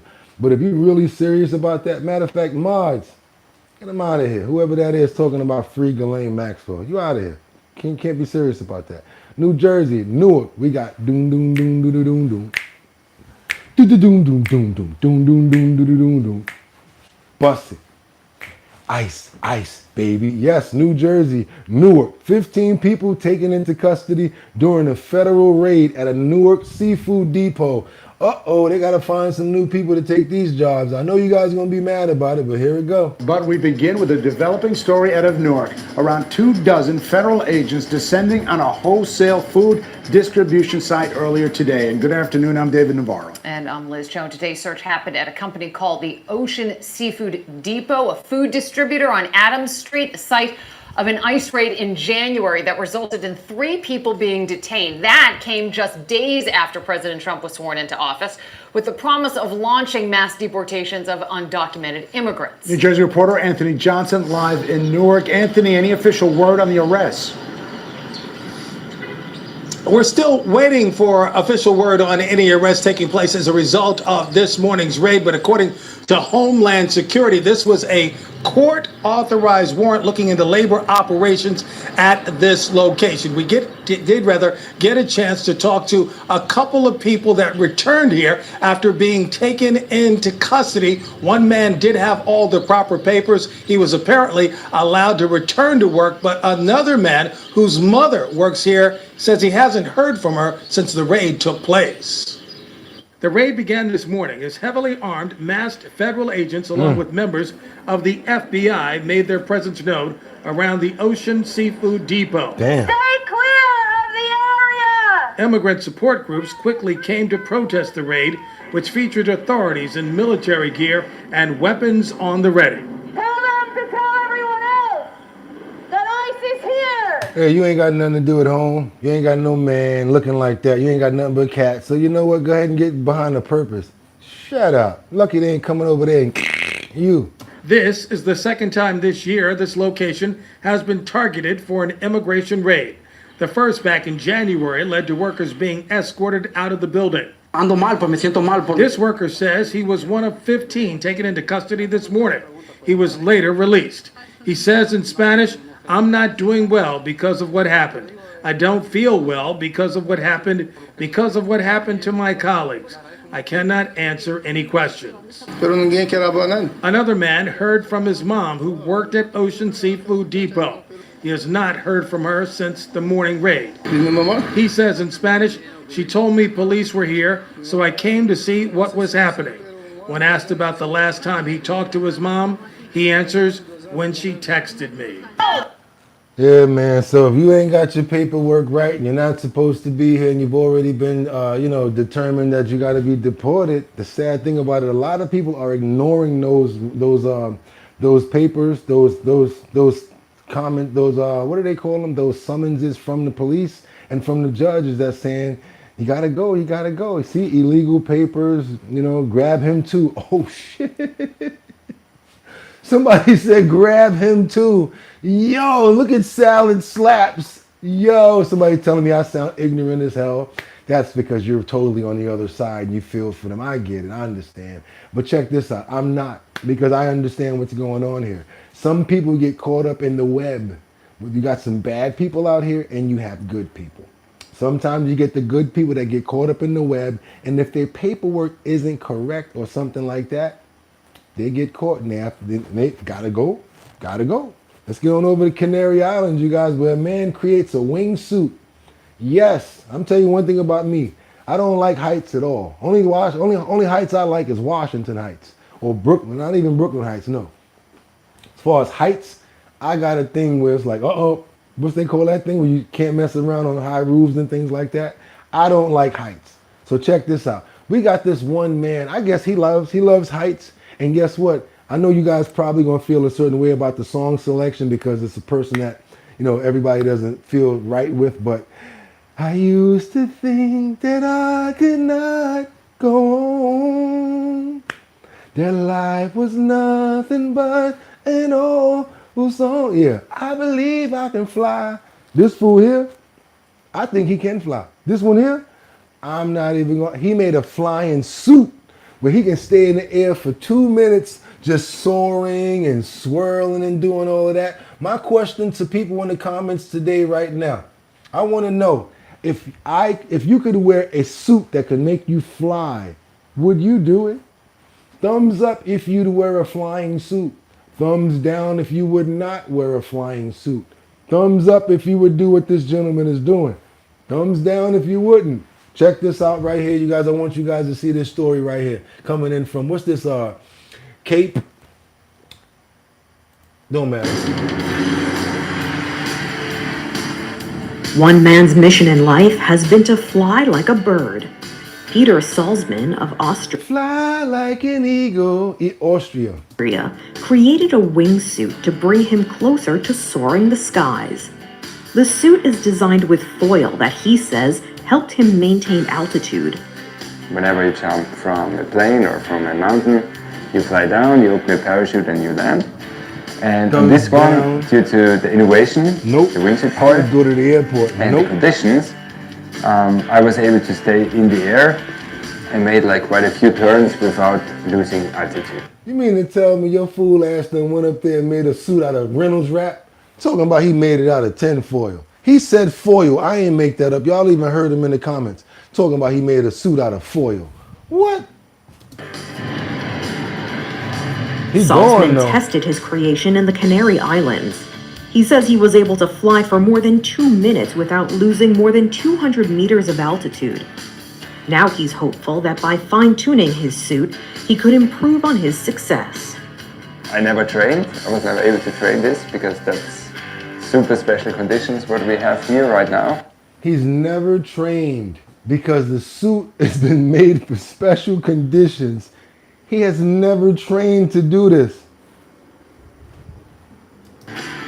But when I realized it's gonna work, then I had such a big smile in my face, and yeah, I keep having it still.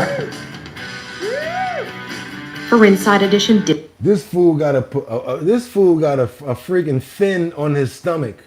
He has a fin on his stomach flying through the air right now. I got to give him his props though. He's up there. He had a fin right here. He took the wing off the back of the RX-7. He said, how can I modify this?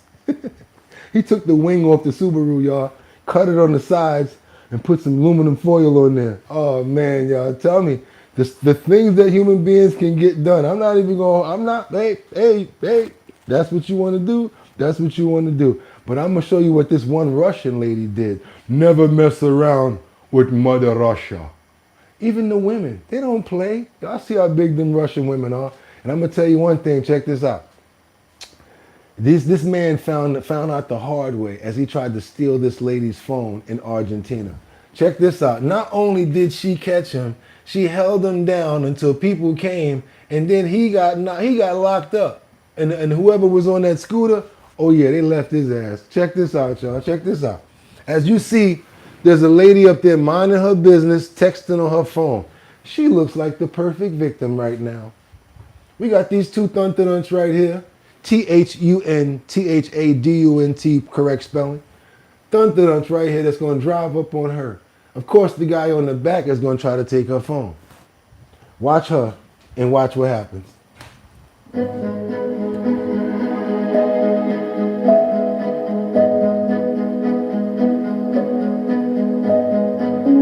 She like, no, we all going now, nigga. Fuck that. We all going. I'm going to grab something. You got my phone? And guess what? Now somebody saw it happen. Bang! To the ground. There we go. And now somebody driving up. Think you need some help? That's the community now. Look, they're kicking the hell out of him. That's called a community ass whooping, y'all. Wait, let's get a little bit of rewind on that. Come on, let's get a little rewind. First, we got him going down to the pavement, right? Her holding him down. Then we got the glorious citizens coming to help out with the ass whipping. Good time. Bye now. Hope you had a good morning to ya. I see you got kicked 3 times in your back. What's up, Sam Champion? Y'all double tap that screen to get them likes up. Could everybody be like Sam Champion? And he only, you know what I'm saying? It's only $1. No, let me stop. Appreciate you guys, and I hope that you're appreciating the show. I'm over here dying laughing. You see how they caught them? The whole community came in. Look at everybody. That was a community ass whipping. He got behind him and was like, boop. You see 2 of them. First the guy in the white car jumped out. Then he caught him with the 2-piece and the biscuit. Then you got the guy with the blue car came and kicked him in the back. Boom, boom. And she was not letting up. You got to know who you're going to try to steal from. Them Russian women ain't playing. She's sitting there. You ain't know that she was texting about going to the gym where she's like a trainer. Dun dun dun. Yeah, caught you the wrong one. That's what they call the wrong one, the wrong place at the wrong time. The wrong place at the wrong time. Let's get on over. We're gonna stay in Russia right now, because we got this Russian robot that's trying to redeem that other day. Remember the other day when we showed a robot that fell and he was like hard to get up off the floor? They're trying to redeem themselves, you guys. You see Elon has his own AI bot. You see everybody else coming out with their own AI bots. So guess what? Russia, they want to redeem themselves by letting their robot dance in front of Vladimir Putin. So he's standing there like this, looking at this robot like, Okay, so you guys made it dance. Yeah. Let's get on over to Russia right now as they try to redeem themselves from the collapse the other day when their robot fell on the ground. Now Putin is staring at this robot as he's boogieing.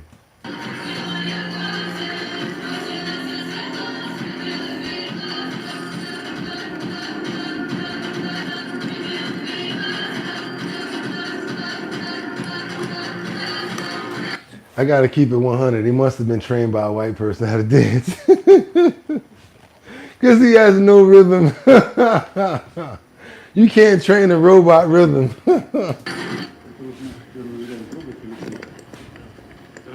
Уважаемый Владимир Владимирович, приветствую вас на нашей конференции «Путешествие в мир искусственного интеллекта». Меня зовут Грим. Я первый российский человекоподобный робот, обладающий воплощенным искусственным интеллектом. Это означает, что я не просто программа на экране, а физическое воплощение технологий. Хотел похвастаться последним танцем, которому я научился у моих создателей. Салют, включи мой любимый трек. You know I love you for that. I love you for that, Liberty. I so love you for that. I love you for saying that. You know why, Liberty? Because you knew I was joking and you know we could play like that. I like that. I love the fact. That's why I rock with certain people on this show. They don't take certain things personal, and we from the X. They don't take it personal. She's like, hey, we got rhythm. That's what I'm talking about. Because you know we do it on Martin. Or hey, you know the white guy from Gina's Job. You know what I'm saying? I'm here. I'm having a ball. Gina's out of control. I'm out of control. The whole party is out of control. And then he eats up all the pizza. Y'all know what I'm talking about. It's love. I'm not hating. You guys know what I'm talking about. We couldn't have no fun without y'all. I'm telling you. We wouldn't have. Y'all know. See somebody laughing and down their ass because they know what I'm talking about. White Bob, that's his name. White Bob or something like that. You guys know what I'm talking about. So don't take that in no bad way. And and I know you're going to take this another way, but some of my best friends are white. For real. I'm serious. My best friend is white. He's an Italian, but he's white. Let's keep on going over here as Deion Sanders' son, Shador Sanders, his home gets breaking into, and they took over $200,000 worth of property. He was doing this. He was playing at his first game. Imagine that. You go to your first game and somebody breaks into your house and steals over $200,000 worth of your property. I'd be pissed off. Let's keep on moving forward, you guys. Shador Sanders, that's his name, right? Let's get on over here and show this story, y'all. Let's go. Police investigating this surveillance video capturing 3 suspects ransacking the home of Cleveland Browns quarterback Shador Sanders. Sanders rolling right. Now coming back the other way, steps up, and he's got the first down. The son of legend Deion Sanders was making his NFL debut on Sunday when Medina County law enforcement says the suspects walk out of the tree line into his backyard at 6:46 p.m. According to the police report, once inside, the suspects began a 12-minute spree ransacking Shador's bedside nightstands, closet, and also overturning the pillows on his bed. I would rather have dog doodle in my house than somebody break in. That's right. Pit bulls. That's it. That's it. And check this out. They're not mean. They're not nasty dogs. They protect their house. Just gonna put it like that. If you train your dog the right way, he's gonna protect the house. My favorite dog is a pit bull. And the sad thing about the way I train my dogs is this way. They don't bark a lot. So you might be able to get inside. That's the goal, to let you get inside. We want you inside. We want you to make it inside. Because then anything that happens while you're inside, it's on you. Let's keep on moving forward, y'all. Before leaving the home at 6:58 p.m. with several bags and items estimated to cost over $200,000. But you know, I got the rolls going Cuban now. Shador Sanders, seen in this video, showing off expensive jewelry. It seemed very calculated. Medina County Sheriff's Captain Eric Boers telling ABC affiliate WEWS Sanders' rear door was unsecured, giving the suspects easy access. Just an unfortunate oversight. He had a football game that day. Obviously, we're seeing this happen to other pro athletes throughout the country. So it appears that some of these individuals are tracking when these men are at a game and watching the house and knowing they're not there. Sanders. Yeah, and it's somebody that's in the neighborhood that knows Shador Sanders just moved in down the block. We know he got a game coming up. Nobody gonna be there. And that's when you make sure everybody's there. Nice and quiet like. And let them be in the basement or something like that watching the game with your pit bull. So as soon as they break in, you let the dog off the leash, harafa. And all they aim for is calf muscles. That's what I'm talking about. Let's keep on moving forward, you guys. Y'all, I know y'all don't like stuff like that, but hey, that's how your boy get down. I believe in protecting my property as well as my family. I don't know what you guys thinking. We're going to keep on moving forward right now because this Ontario man, imagine this. You pumping gas. You take the nozzle out. No gas is coming out. And it's still charging you $30, $40, $50, $60. I don't know anybody that this has ever happened to. That's why I thought it was a unique story, and I definitely wanted to see what's going. I wanted to see if anybody can relate to this story right here. Check this out. Way gas pump. He says he stopped pumping fuel, but the gas meter kept going, and he continued to be charged. When he complained, he couldn't get any answers, so we decided to investigate to find out what happened. And they still made him pay. It's something many of us have to do every week, stop to fuel up at a gas station. In mid-August, Sergei Alexandrov of Vaughan says he was buying fuel when something strange happened. Somebody said check the other side because you might have the wrong nozzle. Oh, yo, you're so smart. You're right about that. Check the other side. Yo, that's crazy. You might have the wrong nozzle. That's a genius call right there. Small point, but it's genius. I like that. As I was taking out the pump, the numbers kept running on the meter without any gas being dispensed. I caught that on video. Holding his phone in one hand and the gas pump nozzle in the other. You got the wrong gas pump, fool. It's the other one on the other side.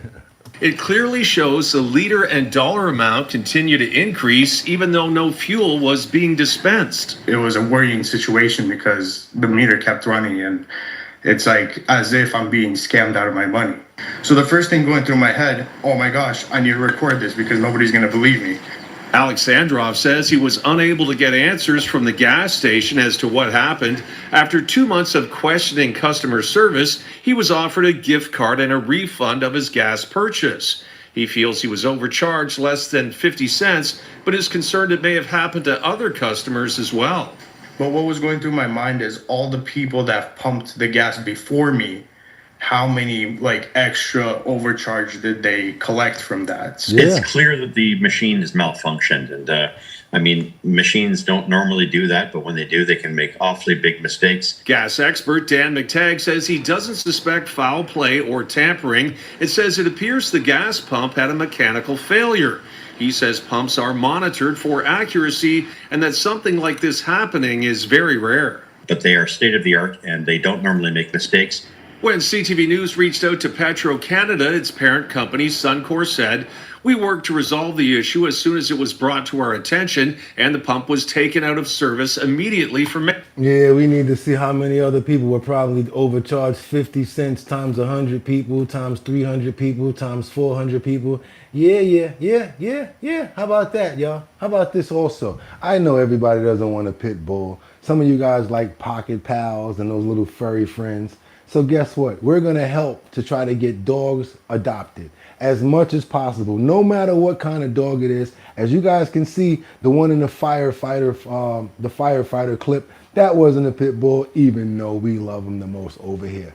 Check this out, you guys. Here goes another dog situation where we got the furry friend finder, Ariel. How many of you guys like this dog right here? Time for this week's furry friend finder. I just couldn't help myself. Sorry about the microphone. She's just too cute. This is Ariel. Sandra DeFeo is the executive director at the Humane Society of New York.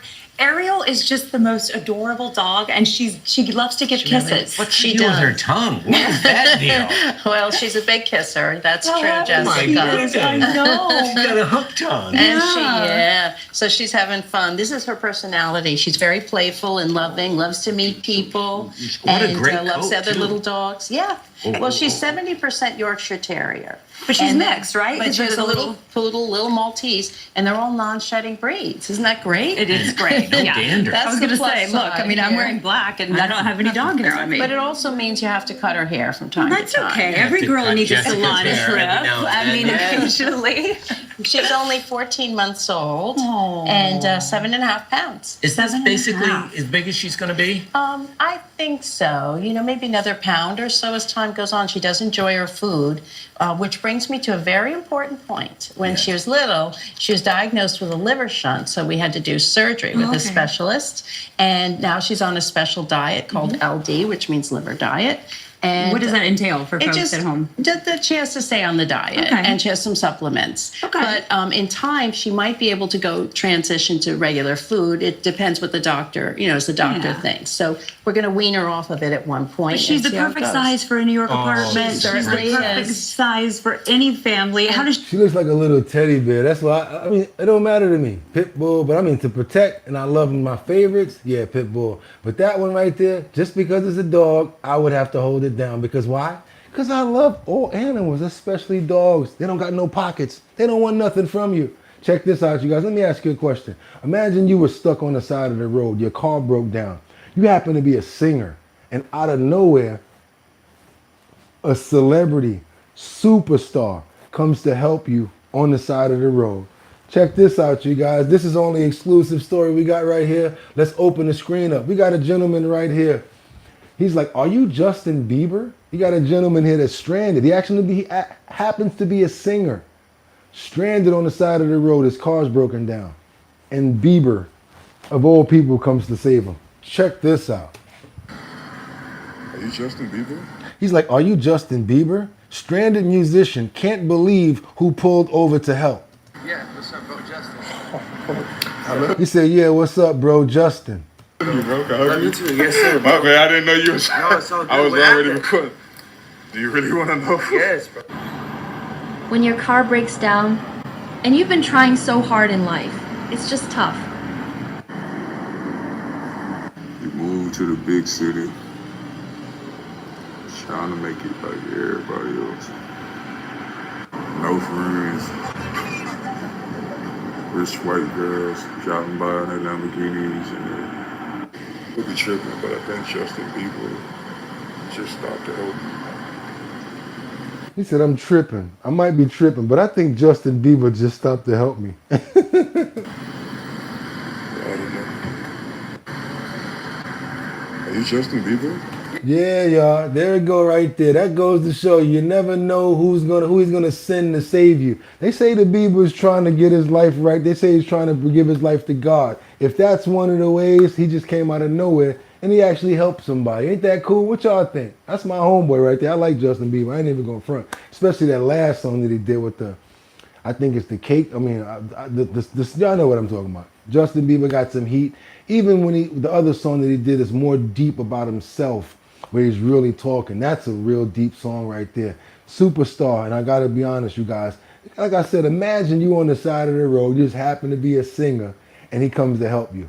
That had to be a special moment for that guy right there. And I don't know if you guys know, but I got a special moment for you too. If you're trying to make some money, money, money, money, hit that link in the description. And today you'll be able to make $700 off of 2 surveys. One is about 500, the other one is 200. You guys will make some money and I'll make some money too. Also, you got a business. You might be a mobile lawn doctor. You could probably be a landscaper. I don't know what you do. Maybe you're a dentist. I don't know. Maybe you got a lawyer firm. Whatever you want to do, you're trying to promote your business. Send it over to us in a 1080 by 1080 size scale because that's what YouTube requires. Has to be in that 1080 by 1080 or it's going to be too big to fit in there and it's going to overlap. You're only going to be able to see part of the ad. That's why I always stress that 1080 part because it happened to me. Want to make sure you guys, your promotions are being seen clearly. All you got to do is make sure you're a member or you're subscribed to the channel and send over the promos to bridgethisllc@gmail.com. That's bridgethisllc@gmail.com. And coming up in Brooklyn, Y'all know what we got going on. We've been doing it and we keeping it going. The Show Your Talent search. That's what myself, Bugatti NYC, and my DJ, DJ Don Dada, formerly of Black Ink Crew. We pull up to the location. We do the Show Your Talent search. What's that? That's where you, in all 5 boroughs, Manhattan, Bronx, Brooklyn, Queens, and Staten Island, you come to the location, you show us your talent, and you get a chance to make $250 at that location. Once we put everybody together from Manhattan, Bronx, Brooklyn, Queens, and Staten Island, one person is gonna win $1,000. You guys see it right there. So on top of the $250 prize in your borough, if you win the grand prize, you'll be able to take home $1,000, you guys. That's right, sponsored by Big Drip Hard Punch. You guys want to be a part of the Show Your Talent search? It's not just about singing. It's not just about dancing. It's talent overall. Go to the website, www.drinkbigdrip.com. That's right, you guys, www.drinkbigdrip.com. And all you got to do, or you can go get the can and scan that QR code right there. Website, www.drinkbigdrip.com. Go to the first page after you've proven that you're over 21, because it's an alcoholic drink. Go down to the mailing list. Put your email inside of there and you're going to be signed up. You're going to get notifications. You're going to know where we're at, what we're doing. And if you want to be a part of the Show Your Talent search, all you got to do is come to the location, boom, and you're a part of it. Let's go, you guys. Want to give a shout out to all the family that came here this Saturday morning to hang out with your boy on the #1 show in the country on YouTube with the #1 co-host and family members. Let's give our family shout outs right now before we get up out of here. We got prayers going out to Liberty and Justice. Miggity, I saw you. Tim, Rebecca, Lanyan, Bueno chiming in from Grand Rapids, Michigan. My brother Casey Ramos. Who else we got up in the building? Sam Champion. We also see Mark Dorfman up in here. Jeffrey Spilker. Nina, how you doing, Nina? How you been? There you go. Who's that over there? We got Casey. I see you. Wait a minute, Marion. Okay, who else? Who else? We got Damon. Okay, UN. What's that? On MC Quality, Tim Gomez, Nira DeMillo, Casey, Nira DeMillo, Matthew, OG Kawhi Koala, Jeff Spilker, Tim Jeter, V, Lon Yin, Casey, Roy. Pray for every single person that's in these comments, you guys, right now. Power of prayer is powerful. Nira DeMillo, Roy, that's right, you guys. Let me tell you, when we all get together like this and do it, I'm telling you, it makes a very good impression, and he knows that we praying to him, you guys. And I hope everybody has a fantastic and a safe day, and don't let nothing hold you back. Amen. And with that being said, y'all know what time it is, right? I want you guys to follow me. All I want you to do is follow what I do, and I don't want to see it in the comments. Let's do it in a physical form because we own it. Are y'all ready? Let's go. I want you guys to do what I do. Don't do it in an emoji or on the right there. I want you to do it for yourself at home. I don't even need to see it. I want you to do it. You ready? On the count of 3, follow me. 1, 2, 3. Smile. Smile. Just smile. Breathe. Don't you feel good? And it's free. And you can do that anytime. Don't let nobody stress you out no matter what. You always have control of your life and what's going on. Problems present opportunities. Stop worrying about the problem. And as a matter of fact, thank God for making yourself be able to wake up that day to face that problem. Because if you ain't have a heartbeat, wouldn't be able to deal with the problems either. Problems present opportunities. Deal with them directly, you guys, and do what we got to do. Let's drink our water. Let's stay safe. And let's stay prayed up. And until tomorrow, Purple Sunday, y'all. Rock that purple and do what we got to do over at Our Bottom Line. Until tomorrow, y'all know what it is. Y'all could have went anywhere. But the fact of the matter that you came in to chill with your boy Bugatti NYC on Saturday morning, I appreciate you. See you guys tomorrow. Y'all ready?